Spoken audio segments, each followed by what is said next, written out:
Hello and welcome. You're listening to CIH Futures Guide to the Housing Sector. Futures is the Chartered Institute of Housing's network for young professionals in the housing sector. In this podcast series, we introduce and explore key topics and issues facing the sector today and how you can get involved. To find out more about Futures and what the CIH can do for you, you can visit cih.org. Hello and welcome to the CIH Futures podcast. I'm Kira MacArthur from CIH Futures Scotland. In this episode, we're continuing our Day in the Life podcast series by discussing what it looks like to work in the field of development. I'm pleased to be joined by our guests, Alicia Kerr and Mary Doria. So, first of all, Mary, would you like to start us off by telling us a bit about your role and kind of what you usually get up to on a day-to-day basis? Yes, so I'm a project manager in the development team at Green Square Accord, which is a housing association. So the kind of role is kind of managing development projects to ensure that they are delivering within their timescale, brief, and costs. In terms of kind of what I do day to day, a lot of things is kind of regularly going to site, like having regular project meetings with contractors to ensure that we are, delivering in time and kind of allowing us to kind of discuss any issues we have on site and resolve them, and also kind of divvy out anything risks, which is the fun part of the job really. So I'm going out to site, and every single month you see it. There's a next progress, and from foundation to being a completely build new program. That's the best part of the job really. In terms of day to day as well, like we kind of coordinate handovers, upcoming handovers as well to the housing team to make sure that we've got everything all under control the minute we hand it over to the housing team for them to manage it day to day with the tenants. Also kind of assist new development managers as well, kind of procuring new schemes, like assisting in the planning side of things, appraisal, looking at kind of how much it costs to kind of build it, kind of all of those things. So it's a wide range of things that I do day to day. No 2 days are the same, which is always an amazing part of development really. So that's really it for me. That was brilliant, thank you. Alicia, would you like to just answer the same question, kind of what does your day-to-day look like in your role? Yeah, absolutely. I think Mary did a really good job of answering that, because I was going to say, I think in development, it's absolutely true that no 2 days are the same, and it can be quite hard to actually explain what your day-to-day is. So I sort of started off where Mary is, and we actually used to work together. But I'll touch on that a bit later on. But where I am now in my career is sort of right at the beginning of the development journey, which is probably opposite to where Mary is in her role. So working at Homes England, I work on the disposals team. Homes England, as you may or may not know, acquires a lot of land across the country. So my role is to sell that land, and the way that we sort of work is to actually bring that land up to a position where I think a lot of land in this country is contaminated, or it's not in the most developable position. Homes England works to bring that land to a developable position, and my team and in my role is then to sell on that land and find developers who are willing to purchase and go on and develop that land.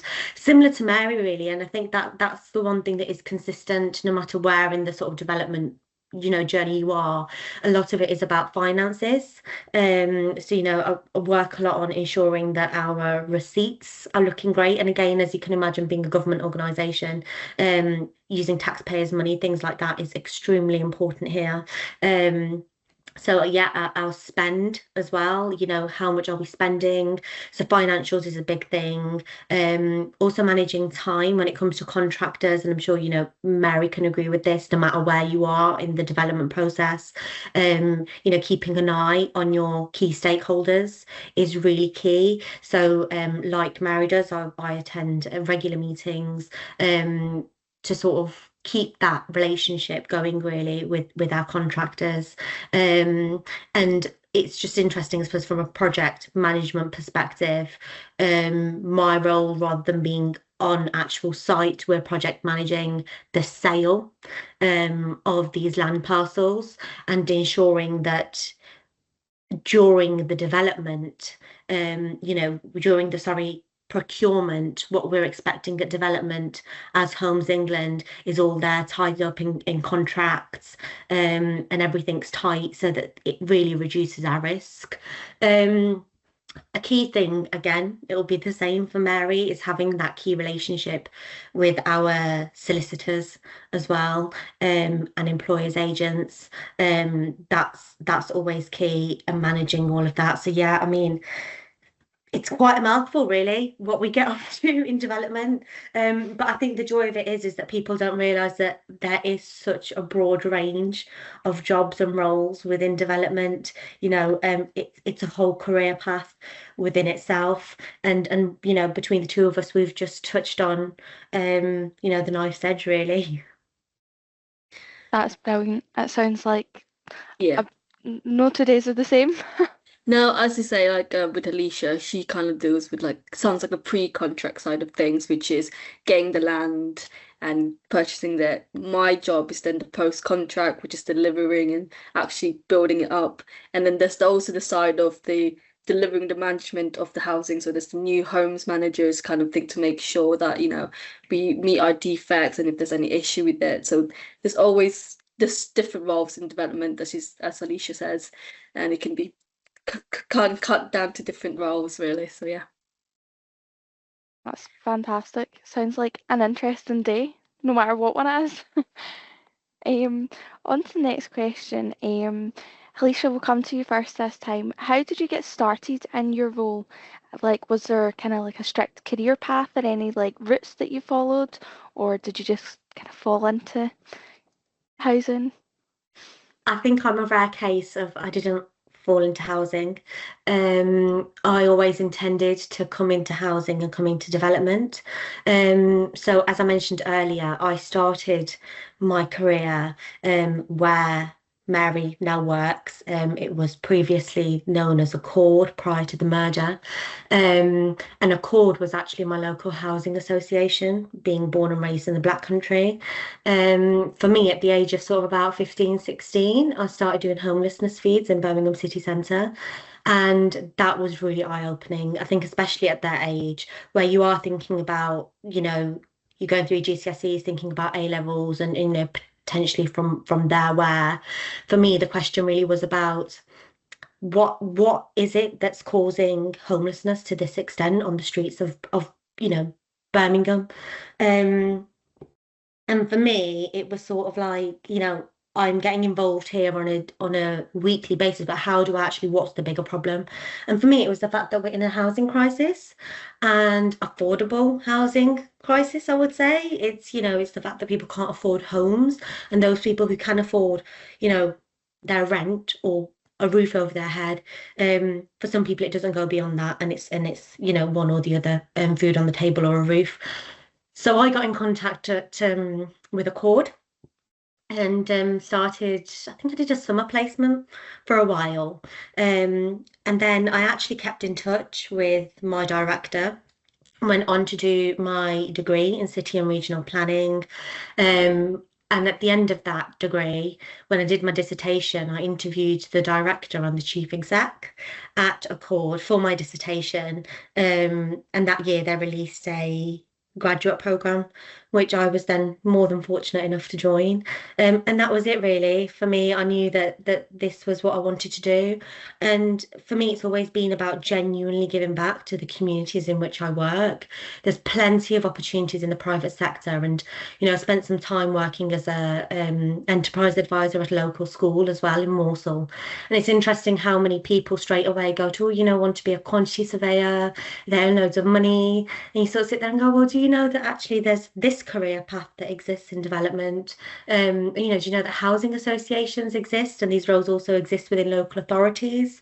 And it's that, and I think, the next generation, I like to hope as well, are more about wanting to give back. And that's what it was for me, really. It was always about, I grew up in some sort of very poverty-stricken sort of areas, very diverse areas. And for me, it was about genuinely how do I give back and how do I improve these communities?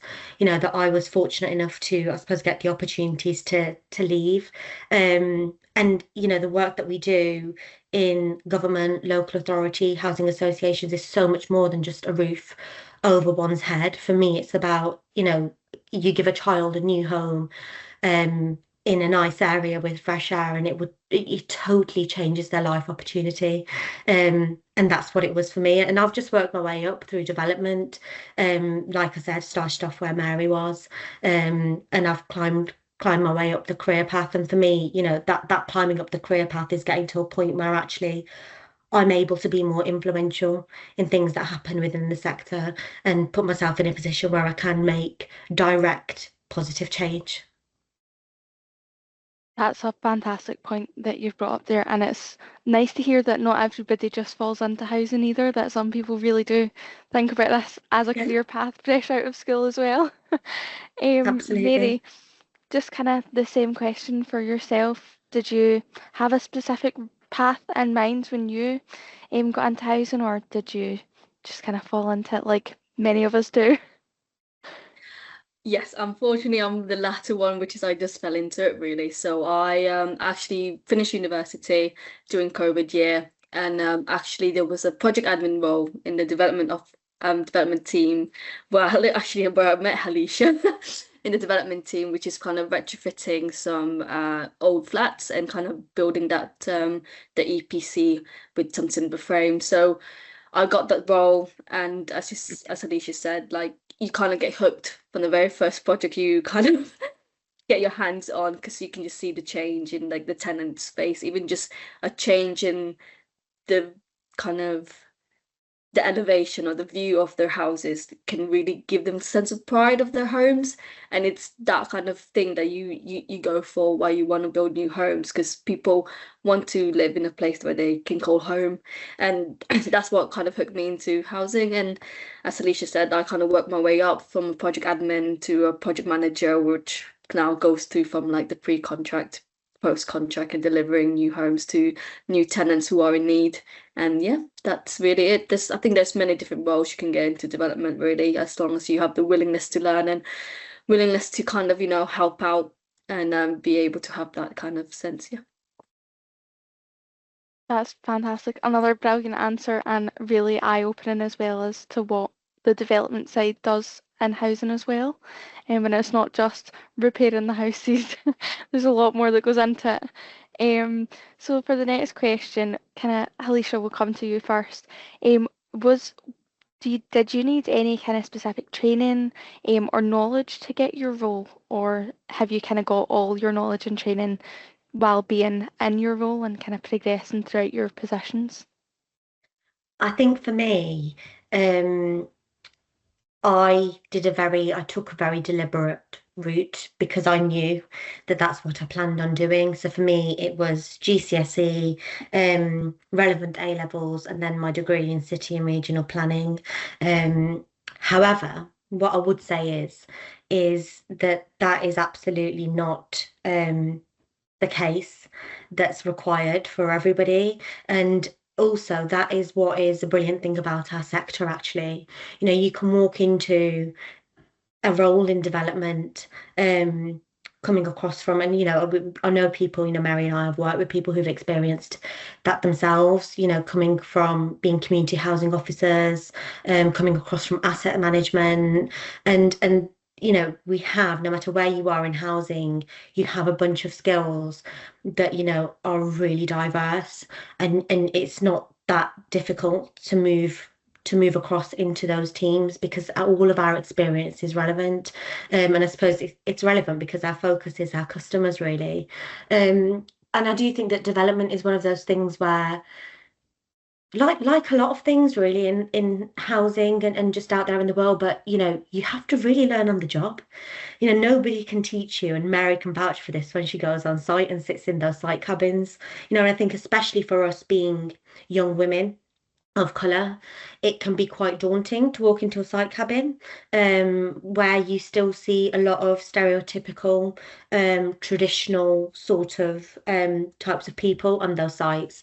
And no amount of learning, no amount of courses can teach you how to deal with that sort of environment, how to manage, we've already said things change on a day to day, how to manage different contracts, different things that can go wrong with those contracts, different finances. And I mean, COVID was a prime example of that. Gosh, it was manic.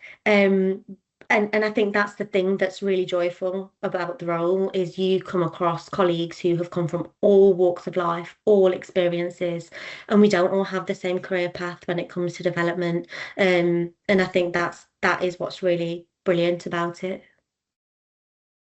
That's fantastic. Mary, just the same question for you again. Did you have any kind of specific training or knowledge before going in? As Alicia said, it's one of those roles that you do kind of learn on the job as well, and everything's a new. Every day's a school day in development, no matter how much experience you get. I got colleagues who've been working on development for 20 odd years, and they still have a new question that even they stumped themselves. So there's no kind of specific training, but I think if I were to say something, probably project management knowledge, really, that kind of gives you kind of an overview and how projects are delivered, and it gives you kind of that wider kind of knowledge in terms of how to deliver projects. But there's really no specific way. Kind of contract law maybe as well, because a lot of our contractors are with the JCT design and build, so having that knowledge of that and kind of having knowledge in construction sometimes kind of helps. But you learn on the job, you ask the obvious questions. So if you were to live in that property, what kind of questions would you ask, like a tenant would ask, or what kind of things a tenant would see? And it kind of it's a learning on a job kind of role, really. But yeah, having that background knowledge does help in terms of kind of getting the role, but you don't necessarily need it, but it is helpful. And I think just to add to that as well, if there is anybody who's listening who sort of is interested in development, hasn't, got the sort of experience that they feel that they might require, I would actually say that a lot of organisations are more than willing to provide that training and provide that support if it's asked for. So, never hold back. And if you feel like you need, you know, I've had my RICS be supported throughout my career, and there always is as a sector. I think we're very open to that actually when it comes to supporting young people with wanting to broaden their sort of knowledge. The opportunity is always there. That's fantastic. So just for the next question, it kind of ties in quite nicely with the last one. It is, what sort of skills might someone need for this type of role? And Mary, if you want to answer first, and then we'll come to yourself, Alicia. The most important skills, kind of communication skills, because you do have to communicate with loads of different stakeholders, different people, and having that skills really does help trying to kind of gather information and kind of make decisions from that. So yeah, communication skill, organization skills is also key, which kind of goes on with coordination skills, kind of, because as project management, you have to kind of coordinate like different people's roles to make sure you get what you need. And yeah, can't think of anything else on top of my head. Alicia probably has a lot more than I do. Yeah, I suppose to add to that, I think a big one's negotiation. We can often find ourselves in situations where we are having to negotiate a lot with sometimes quite difficult people.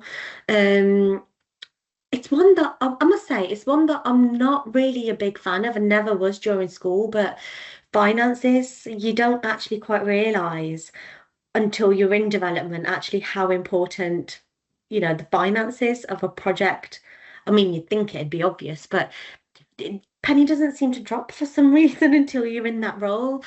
But I would say, the absolute most basic because, calculators and spreadsheets and other things exist to support you on that. But, if you are a finance person, honestly, development's great for things like that. And also, I think time management, it's sort of what comes with it for me is that sort of actually being able to juggle several balls at the same time. And my colleague, who when I first started work actually, always said to me, development actually is about managing time, quality, and cost. And those are the three things that you sort of triangulate, and you need all the skills around those three things to allow you to manage them. And I think that's always stuck with me, because it's just so true. But again, skills you can learn on a job. I actually think that the biggest thing, and this is in any role when it comes to, working in public sector, is actually just the passion. Passion is something that I think everybody in the sector should have. We're all here to make a difference, to achieve the same end goal. And at the end of the day, if that's how you feel, skills can be taught really. And that goes the same for any job. If you've got the drive, the motivation, to take on a role, everything else that comes with it, you will absolutely pick up. That's fantastic. Yeah, sounds like a very busy time, and a lot of time management is needed. So just to kind of finish us off for this episode, we're just going to run through just a few quick fire questions just for a wee bit of fun at the end of it. So Halisha, I'm going to ask you all these questions first, and then Mary will come to Okay. yourself and ask. So the first one is, do you prefer customer facing or office work? Definitely customer facing. And then the next is, are you an early bird or a night owl? A night owl. I'm the same. Do you prefer tea or coffee? A tea, and preferably an Indian chai. That sounds lovely. Where would you rather be in 5 or 10 years' time, in a similar role or up and onwards, up on the career ladder? Absolutely up and onwards. Like I said earlier on, for me, I want to be in a position where I can really, really make a difference and influence the sector, with a sort of, well, directly influence the sector, I suppose. And in doing that, I think at the forefront for me would be supporting young people. That's fantastic. Thank you for that. Now, Mary, over to yourself. Just the same list of questions again. Do you prefer customer facing or office work? I'm different. I like the office work. I like to just go on a computer and just get in the zone. And then are you an early bird or a night owl? Oh, I'm a night owl. I always stay up too late. And then is tea or coffee your preference? I'm a coffee girl all the way. I have too many caffeine neros to kind of really see my bank account really. So I can't say much. And then where would you rather be in 5 or 10 years' time, in a similar role or up and onwards on the career ladder? I probably can see myself in a similar role because there's never a dull day at development, but also I kind of want to challenge myself to kind of be in the pre-contract, getting new schemes in, procure it, kind of negotiate, kind of, getting new schemes in place. So hopefully I'll get there. But it's never a dull day. I don't doubt it, Mary. You definitely will. Well, that was fantastic. Thank you to Mary and Talisha. If you've been persuaded into this career route and want to know more, you can find out more about the roles in housing on the CIH website and search for all the latest vacancies on the CIH jobs website. Thank you for listening. Tune in to our next podcast on the CIH website or YouTube channel.